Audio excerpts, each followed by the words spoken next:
I'm about to unleash about Shedeur Sanders. I just watched what happened to Shedeur Sanders in the Cleveland Browns' third and final preseason game. And I'm outraged, I'm sickened, and I'm saddened. By the way, Shedeur continues to be treated in the National Football League now by those sorry-ass Browns and sorry-ass Kevin Stefanski. The Cleveland Browns are once again mishandling a promising quarterback. Skip Bayless criticized the organization for failing to develop Shedeur Sanders and for misusing his skill set. He argued that the team's decisions are undermining Sanders' progress and turning a major investment into a cautionary example. Bayless pointed to inconsistent usage, questionable play calling, and a lack of clear direction as key issues limiting Sanders. He said the Browns need a defined development plan and stronger support if they expect Sanders to succeed. Skip Bayless delivered a direct, critical assessment this week. After seeing Shedeur Sanders in a Browns uniform, he argued that Cleveland is mishandling the quarterback and undermining his development. Bayless said the team's approach shows poor planning and inadequate support around Sanders. He dismissed excuses about strategy and emphasized the need for better coaching, deployment, and protection. In his view, the Browns are setting themselves up for problems before the season begins unless they establish a clear plan for Sanders. Given the team's recent decisions, his reaction is understandable. Cleveland has a history of inconsistent quarterback development. Shedeur Sanders is a premium prospect, the son of a Hall of Famer, a proven college performer, and a widely recognized figure. The organization should prioritize his reps, protection, and a clear development plan, not place him behind Dillon Gabriel as if he were a secondary option. But I'm going to answer this question by saying Shedeur Sanders, and I'm going to tell you why. I think he's being set up to fail. That's right, I'm going to say it. Okay. Here we are on national television, right? There's been 11 practices, if I remember correctly. He's been starting against he's been playing against the third unit. He's fourth on the depth chart. And then suddenly you throw him into the start line, and he hasn't had any reps for the first team at all. Think about that. So you're just going to throw him to the wolves like that, huh? I mean, you know, if he had first team snaps in practice. Yet here we are. Cleveland has one of the most publicized prospects and is handling him like a depth piece. The broader issue is the franchise's long record of quarterback instability and inconsistent development. That history colors every move they make. When the Browns draft a quarterback, fans don't anticipate a long-term answer. They brace for another reset. Shedeur Sanders should be treated as a priority, not as an afterthought behind Dillon Gabriel. Let's give him a chance. Let's give him a chance with the play calling. You know you have an offensive line that isn't playing that well. So what do? Why not just play the short game so he can get the ball out of his hands very fast to run a competent goddamn offense? Outside of that, Shedeur has to be better in understanding that the offensive line that you're working with right now is not adequate.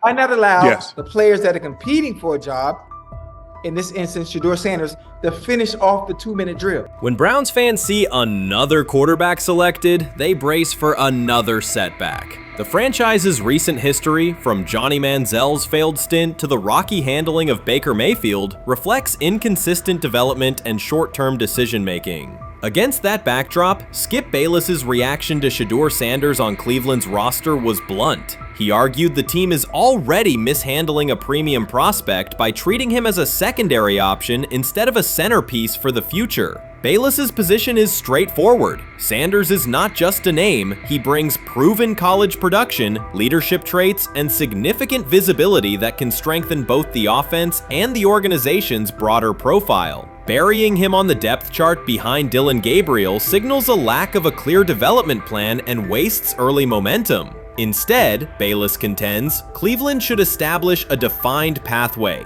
First-team practice reps, protection and personnel tailored to his strengths, deliberate play calling that accelerates processing, and measured in-game opportunities that build confidence and execution. In his view, the Browns need alignment from the front office to the coaching staff to prioritize Sanders' growth. Continuing to treat him like a depth piece risks repeating the same cycle that has undermined previous quarterbacks. Committing to a coherent plan gives Sanders and the franchise a realistic chance to convert potential into sustained performance. He lied to us all when he said that this was going to be an open competition, a four-man open competition when it comes to the QB situation up there in Cleveland, in which, from the looks of it, all we've seen it be was a three-man race.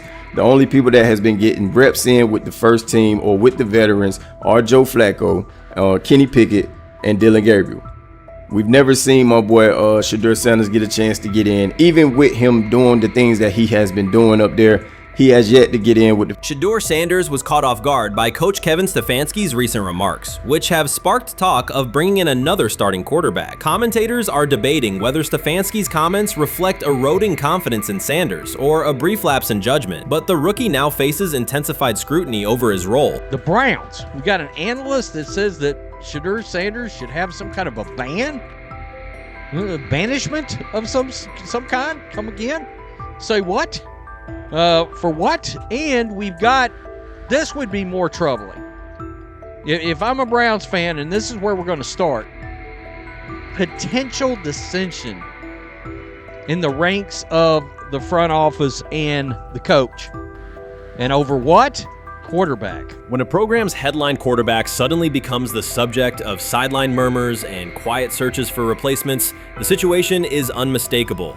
It's a breach of trust. Shedeur Sanders, the passer who put Colorado back in national conversations with his production and profile, has just received a clear message that his job security is in question. Coach Kevin, the assistant previously considered to be in Sanders' corner, made remarks that ignited speculation about changing quarterbacks. Fans, analysts, and even Deion Sanders are now reassessing the team's unity and its true plan for the position. The comment was no accident. It was a deliberate signal that the staff may soon elevate a backup. For perspective, Shedeur Sanders did not step into ideal conditions last season. He was sacked so often that Colorado could have dedicated a locker to every opposing edge rusher who reached him. Could I possibly go to bat for Kevin Stefanski as a great head coach? No, I couldn't. Could you go at bat against him, saying he's a horrible head coach? No, I can't. I think that's why we fall in the middle. I think that's why in a lot of these discussions, and that's why a lot of the rankings, you see him right now in that 15 to 20 range, somewhere in that middle pack of NFL head coaches. I've said earlier, Kevin Stefanski has already been given more head coaches than any coach I've ever seen in Cleveland. Starting with the decision to move on from Baker and him clearly still having another level to get to in Tampa. Last season, Shedeur Sanders often had to operate behind an offensive line that provided minimal protection, yet he still delivered precise throws and critical drives. At times, he seemed to be carrying a struggling roster almost on his own. Despite the constant pressure, he never complained, never threatened to transfer, and never acted entitled. He remained with Colorado because he trusted the program, trusted his father, and believed in the team's larger mission. That loyalty is why Coach Kevin Stefanski's recent statement that the quarterback competition is wide open struck so sharply. The remark implies that Sanders' starting role is insecure, as though the player who absorbed countless hits while holding the offense together is simply another name competing with walk-ons and first-year athletes who are still learning the cadence. This goes beyond ordinary coach language about fostering competition. It introduces genuine uncertainty about the staff's confidence in Sanders and invites speculation that Colorado is actively assessing outside options through the transfer portal. By characterizing the position as vacant, Stefanski has planted seeds of doubt that could quickly evolve into rumors and undermine the stability of the locker room. I'm sorry, but when it comes to quarterback, I'm going to defer to my head coach, generally speaking, especially one with Stefanski's track record and how he's viewed across the league. So this is interesting because it tells you Kevin Stefanski's not a Shedeur Sanders guy. And it also tells us who made these picks. Exactly. The Cleveland Browns made a rather awkward decision in the NFL draft, opting to take quarterback Dylan Gabriel in the third round well before he was expected to fly off the board. Then 2 rounds later, the Browns took fellow quarterback Shedeur Sanders. So what exactly is going on? Discussion has begun about whether Colorado is actively evaluating another quarterback and preparing for life after Shedeur Sanders.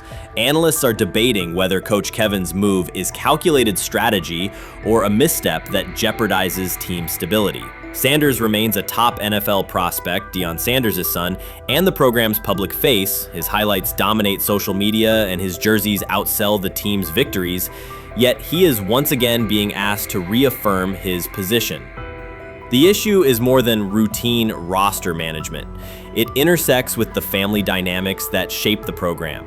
By portraying the quarterback job as open, Coach Kevin signals to both Shedeur and Deion that the staff is willing to move on despite Sanders' stature. For Shedeur, sitting through film sessions while hearing talk of potential replacements adds an unwelcome layer of uncertainty to an otherwise proven resume.